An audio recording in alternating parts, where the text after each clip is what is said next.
চাচি বুঝি একটু একটু একটু একটু একটু আরেকটু আচ্ছা ঠিক আছে, খেতে হবে না জল দেবো, শুধু জল খাবা না জল এই যে জলের বোতলটা কই দেখি, জল নিয়ে আসি, জল খেতে হবে। আচ্ছা ঠিক আছে, দুধু খাওয়াবো না, আর দুধু খাওয়াবো না, জল খাবো, দুধু খাবো না।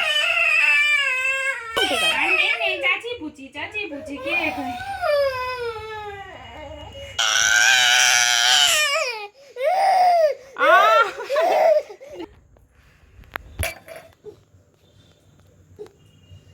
খাবি না যা খেতাম না, যা খাবো না, যা খেতে হবে না, যা দুষ্টু।